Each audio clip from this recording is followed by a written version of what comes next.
So you mentioned the importance of trust at the very beginning of the conversation. From the outsider perspective, just maybe a dark question, which is like how much trust is there in Washington? How much the flip side of that? How much backstabbing is there?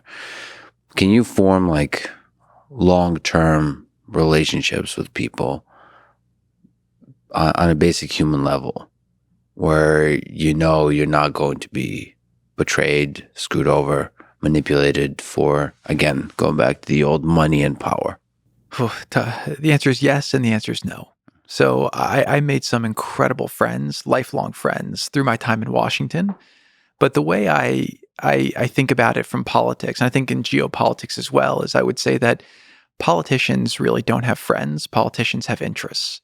And as long as you kind of follow that rule, you should be able to know how to rate where your relationship with a given person falls in the spectrum. But I do think I was the exception. I did make some tremendous friends. And again, I'd go back to what I said about negotiation, where, when you're in a situation where there's really nothing in it for any of you personally, but you're in a foxhole together and nobody in Washington can get anything done by themselves. So you have people coming from all different backgrounds, all different experiences, all different geographies coming together, agreeing on an objective, creating a plan, and then every day rowing together in order to get it done. It's a beautiful thing. And you really learn what people are about. And so when you go through an experience like that, you learn who's in it for themselves, you learn who's in it for the cause. And, for every, thing you read about in the press of a fight I had with somebody because we were at odds, I have about, 100 people who have become lifelong friends because I respect the way that when we were under fire together, they got better, they were competent, and they were there to serve for the right reason. And so, I guess the answer is yes. It is possible. You have to be careful because there are a lot of mercurial people there. I always say that politicians are like gladiators. I didn't have as much respect for politicians till I got there. But if you think about it, everyone who's got a congressional seat or a Senate seat, there's 25 people back at home who want their job, who think they're smarter than them, who are trying to backstab them. And so I always say that the political dynamic, it's like in the private sector, you're standing on flat ground. You choose which fights you take on, when you take them on, how you fight them. In politics, it's like you're standing on a ball. And what you have to realize is that there's maybe like 10 things that you have to do, but there's a potential cost to taking on each one that might destabilize you. You fall off the ball, and then you lose your opportunity to pursue those. So you have to always be kind of marking everything to market and going through your calculations to make sure you can accomplish what you want to without falling off the ball and losing your opportunity to make a difference. I guess people like power. And I just feel like to be a good politician, you should be willing, like good meaning good for humanity, be willing to let go of power. Try to do the right thing. If there's somebody back home that does manipulative stuff, screws you over, and takes power from you, it's okay. I feel like that kind of humility is required to be a great leader. And I feel like that's actually a good way to have long-term power, because karma has a viral aspect to it. Just doing good by others, I feel like, is I'd like to say that's true, Lex. I think it's just way more complicated. I mean, you look what happened this week with Kevin McCarthy, right? He did what he thought was morally right. He thought, he did a bipartisan deal.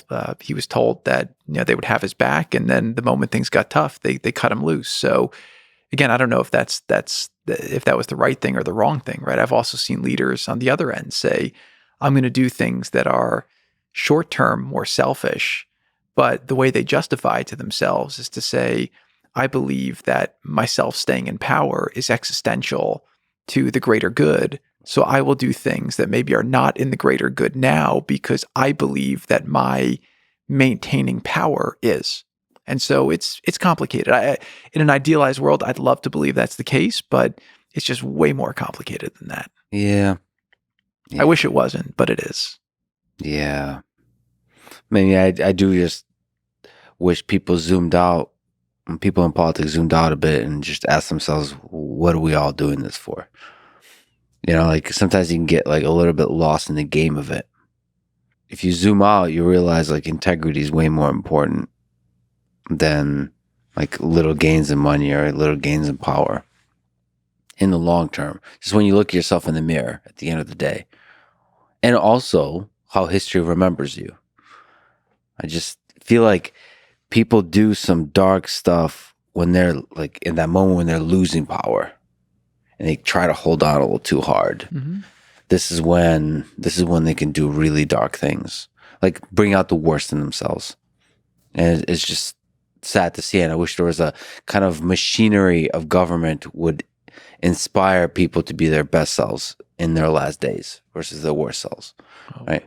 When that system gets invented, you'll share with me what it is. But it's look. Let me give you another way to frame it, Sure. which is, and this was kind of the revelation we spoke before about, kind of when I was getting my butt kicked by the Russia investigation and all the different areas.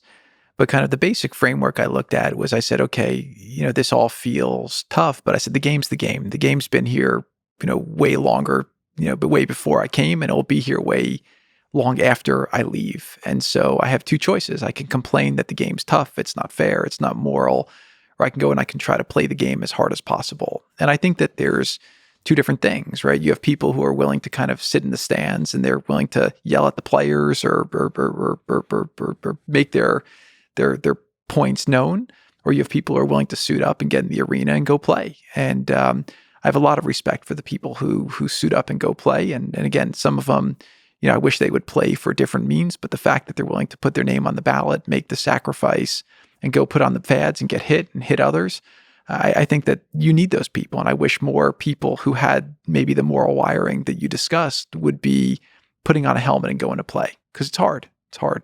I agree with you. I just would love to fix the aspect of the Russia collusion accusation, the virality, the power of that, because that's a really discouraging thing for people. Maybe it's the way it has to be, but it seems like a disincentive to people to participate.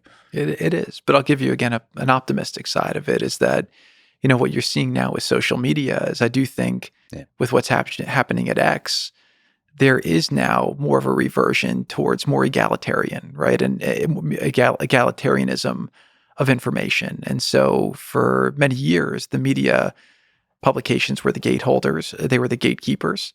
And then you had these social media companies that grew. They became so powerful, but then they were tilting the scales. Why they were doing it, we can go through long explanations for that. But if there truly is a real forum and a democratization of information, then you would think that the marketplace of ideas would surface the real ones and discredit the non-real ones. And I think that as a society, we're starting to kind of come to grips with the fact that the power dynamic is changing and that some of these institutions that we used to have a lot of faith in don't deserve our faith. And some of them, will actually reform and maybe re-earn our faith. So I think that there could be an optimistic tone. Again, the years of Trump, I think that, he was an outsider and, he represented something that was existential to the system, right? You think about for the 30 years before, you were either part of, the Clinton dynasty or the Bush dynasty. I think a lot of people in the country felt like that whole class, whether you were wearing a red shirt or a blue shirt, wasn't representing them. And Trump represented a true outsider to that system. And I do think that as he went in there was a lot of norms that were broken to try to stop him from changing the traditional power structure. So I think that we're at a time where maybe there will be an optimistic breakthrough where you'll have institutions that will allow for a lot more transparency into what truth really is.